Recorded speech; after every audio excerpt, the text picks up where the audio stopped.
Hi అండి, ఈరోజు మన వీడియో వచ్చేసి క్యాప్సికమ్ మసాలా కర్రీ. నేను ఎలా చేస్తానో చూపిస్తాను. నచ్చితే కనుక మీరు ఒకసారి ట్రై చేయండి. ముందుగా అయితే మసాలా ప్రిపేర్ చేసుకుందాము. కొంచెం ఎండు కొబ్బరి, ధనియాలు, పల్లీలు అయితే ఇందులో వేయించుకుందాము. ముందుగానే నువ్వులు అయితే వేయించి పెట్టుకున్నాను. అందులో 2 లవంగాలు, కొంచెం దాల్చిన చెక్క అయితే వేసాను. ఇవి వేయించుకుందాము.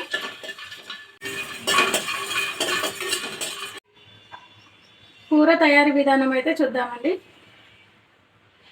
కొంచెం ఆయిల్ అయితే వేసాను. ఉల్లిపాయ, కరివేపాకు, క్యాప్సికమ్.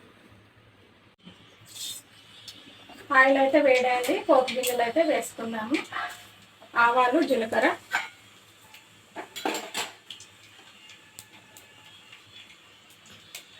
ఉల్లిపాయ, కరివేపాకు.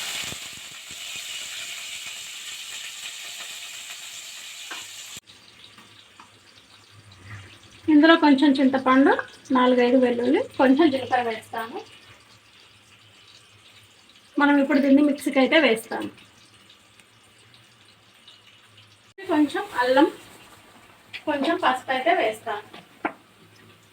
ఎవరైనా చేయొచ్చు అండి. ఒక 5 నిమిషాలు అయితే పడుతుంది కర్రీకి. 5 నిమిషాలు అయితే కర్రీ రెడీ అయిపోతుంది. క్యాప్సికమ్ అయితే వేసుకుందాము. తొందరగా మగ్గుతుంది క్యాప్సికమ్.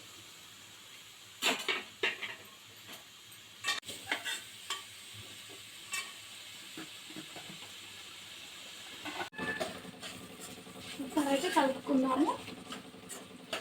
క్యాప్సికమ్ అయితే ఉడికిపోయింది. కొంచెం ఉప్పు, కారం అయితే వేసుకుందాము.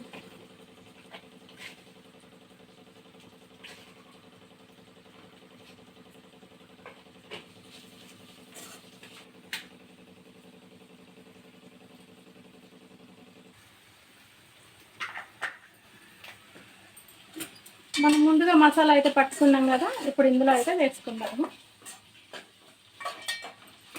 ఉప్పు, కారము, మసాలా అన్నీ ఒకేసారి ఉడికిపోతుంది.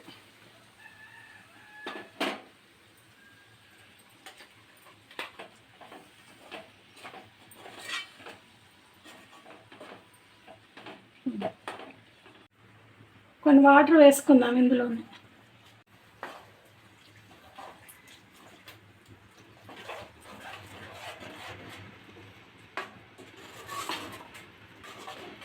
రెండు 3 నిమిషాల పాటు దీన్ని అయితే ఉడికించుకుందాము. అన్నీ వేయించుకున్నాయి కదా, ఒక 2-3 నిమిషాలు ఉడికితే సరిపోతుంది.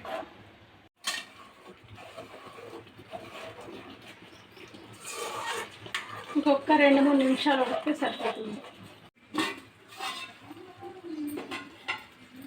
చూడండి, కూర అయితే రెడీ అయిపోయింది. చివరిగా కొత్తిమీర అయితే వేసుకుందాము.